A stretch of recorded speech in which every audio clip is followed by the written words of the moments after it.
अगर आप भी यूपीएससी की तैयारी का मन बना चुके हैं या फिर तैयारी करने वाले हैं और इस बार शायद आपने फॉर्म भरा है, तो बहुत जल्दी शायद आपकी परीक्षा भी आने वाली है। लेकिन बहुत सारी चीज़ें ऐसी हैं जिसका स्टूडेंट प्रॉब्लम फेस कर रहे हैं और उसकी वजह से उनकी तैयारी प्रॉपर तरीके नहीं हो पाती है। आज मैं ऐसे ही आपको कुछ प्रॉब्लम्स आपके साथ शेयर करने वाला हूँ जो शायद आप भी इस यूपीएससी को एग्ज़ाम की तैयारी करते वक्त फेस कर रहे होंगे। देखिए, कई बार ऐसा होता है कि आप लगातार नहीं पढ़ पाते हैं। आप 1-2 दिन अच्छा पढ़ लेते हैं, लेकिन उसके बाद में फिर आप गैप कर देते हैं। आपका फोकस नहीं रह पाता है। कई बार आपके मन में नेगेटिव थॉट्स और पॉजिटिव थॉट्स बहुत चलते रहते हैं, जिसकी वजह से शायद आप उतना फोकस नहीं कर पाते जितना आपको करना चाहिए। तो ये बहुत सारे स्टूडेंट्स हैं जिनके मन में ये उथल-पुथल हमेशा चलती रहती है और उसकी वजह से वो उतना फोकस तरीके से तैयारी नहीं कर पाते जितना उन्हें करना चाहिए। आप इन सब का रीज़न जानते हैं कि ऐसा क्यों होता है? देखिए, आप पढ़ना एक अलग चीज़ है। आपको बहुत सारे लोग बताएँगे कि इतने घंटे पढ़ना है, उतने घंटे पढ़ना है। लेकिन आज मैं आपको एक बहुत इम्पोर्टेंट चीज़ बताने जा रहा हूँ कि आपको पढ़ना कैसे है। अगर आप पढ़ना सीख गए, तो यकीन मानिए दुनिया की कोई भी मुश्किल परीक्षा को आप आसानी से पास कर सकते हैं। आप खुद देखिए, कुछ लोग किसी भी एग्ज़ाम को, आप यूपीएससी ले लीजिए, उसे कई-कई अटेम्प्ट लगा देते हैं तब भी क्लियर नहीं कर पाते। और वहीं कुछ स्टूडेंट अपने पहली अटेम्प्ट में उसको ईज़िली क्लियर कर लेते हैं। ऐसा क्यों होता है? क्यों इतना बड़ा गैप होता है कि कोई 4-4 5-5 बार भी प्रिपरेशन करके उसको क्लियर नहीं कर पा रहा और एक स्टूडेंट उसको पहली बार में क्लियर कर लेता है? कुछ बेसिक चीज़ें हैं जो आपको सीखनी पड़ेंगी और आपकी तैयारी को ये बहुत ईज़ी बना देगी। देखिए, जब हम कोई भी परीक्षा देते हैं तो हमें कुछ बातों का ख्याल रखना पड़ता है जो आपको दूसरों से अलग बनाती है और आपकी सक्सेस के चांसेस को बढ़ा देती है। देखिए, आप कुछ चीज़ें ऐसी हैं जो आपको डेली बेस पे फॉलो करनी पड़ेंगी और यकीन मानिए, मैं गारंटी के साथ बोल सकता हूँ, इनका फ़ायदा आपको ज़रूर देखने को मिलेगा। नंबर 1, आपको अपने खाने-पीने की चीज़ों पर बहुत ध्यान रखना है। स्टूडेंट्स देखिए, सबसे बड़ी गलती ये करते हैं कि वो जो मन में आता खाते हैं। आपको पता है, जो भी खाना हमारे पेट में जाता है उसका सीधा-सीधा संबंध हमारे दिमाग से होता है। अगर आपने कोई भी चीज़ बेकार खाई तो उसका इफ़ेक्ट आपके सीधा माइंड पे पड़ता है। आप जितना सादा खाना खाएँगे उतना ही दिमाग आपका फ़ास्ट चलेगा और आप जो चीज़ 4 घंटे में पढ़ रहे थे, वो पढ़ने के लिए शायद आपको 1 घंटा ही लगेगा। इसलिए याद रखिए, जितना हो सकता है एक सादा खाना खाइए। जितना सादा खाना खाएँगे उतना ही आपके लिए इफ़ेक्टिव होगा।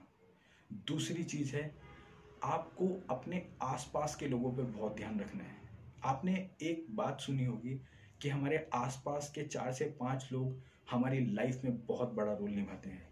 भले ही आप अंदर से कितने भी मोटिवेट हैं, कितने भी पॉजिटिव हैं, और अगर आपके आसपास कुछ लोग ऐसे हैं जो शायद उतना पॉजिटिव नहीं है और शायद आपको मोटिवेट नहीं कर सकते, तो आपके लिए बेटर रहेगा कि आप उनसे दूर ही रहिए। क्योंकि अगर आपका कन्वर्जेशन उनके साथ होता है तो कहीं ना कहीं उनकी बातों से आपकी डेली स्टडी पे फ़र्क पड़ता है, क्योंकि कहीं ना कहीं वो थॉट्स आप ग्रैब कर लेते हो। तो इसलिए अगर आपके आसपास ऐसे लोग नहीं हैं तो कोशिश कीजिए अकेले रहिए और अपने आप में ही टाइम स्पेंड कीजिए, वो आपके लिए ज़्यादा बेटर रहेगा। तीसरी चीज़ है कि अपना एक डिसिप्लिन बनाइए। आप कई बार हम किसी भी टाइम पे कोई भी काम करते हैं, देखिए इसका सबसे बड़ा एग्जांपल है आर्मी का। आर्मी वाले आपने देखा होगा इसीलिए हर जगह हर चीज़ में सक्सेसफुल रहते हैं। यहाँ तक कि कुछ कंट्रीज़ में तो ऐसा भी है कि वहाँ पर आर्मी में जाना हर यंग एज वाले के लिए कंपलसरी होता है। ऐसा क्यों होता है? क्योंकि एक डिसिप्लिन की आदत हो जाती है। आप कोई भी चीज़ एक कांस्टेंट तरीके से कीजिए और डिसिप्लिन में रह के कीजिए। अगर आपको ये चीज़ें करनी है तो करनी है और नहीं करनी है तो नहीं करनी है। डिसिप्लिन सक्सेस में सबसे बड़ा इम्पोर्टेंट निभाता है। अगर ये 2-3 चीज़ें जो मैंने आपसे डिस्कस की हैं, अगर आप इनको, ये बहुत बेसिक चीज़ें हैं, लेकिन हम पढ़ तो बहुत कुछ रहे हैं, बहुत बड़ी-बड़ी कोचिंग्स में भी जा रहे हैं बहुत स्टडी में टाइम भी दे रहे हैं, लेकिन हम ये 2-3 चीज़ों को इग्नोर कर देते हैं। इसी वजह से जो चीज़ हमें थोड़े टाइम पे मिलनी चाहिए, उसमें हमें बहुत लंबा टाइम लग जाता है। एक सबसे इम्पोर्टेंट चीज़ जो मेरे पास स्टूडेंट कई बार आते हैं और मैंने देखा है वो फेस कर रहे होते हैं, डर। आप में डर किस चीज़ का है?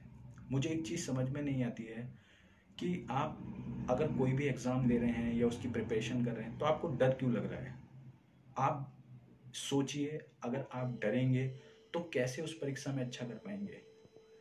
आप स्टडी पे, हम क्या करते हैं, अगर हम हमारा एग्ज़ाम 6 महीने बाद या साल भर बाद है, तो हम ये सोचते रहते हैं कि हम पता नहीं क्लियर होंगे कि नहीं होंगे।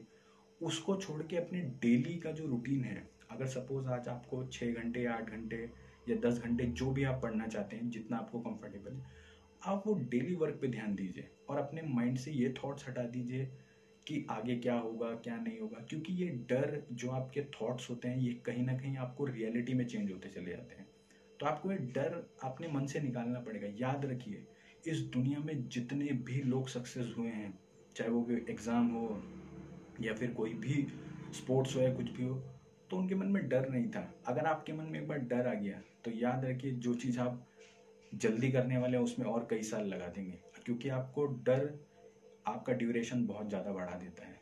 तो ये जो मैंने आपको बेसिक्स टिप्स दिए हैं, आप इनको फॉलो कीजिए, देखिएगा आपको डेली फ़र्क ज़रूर पड़ेगा।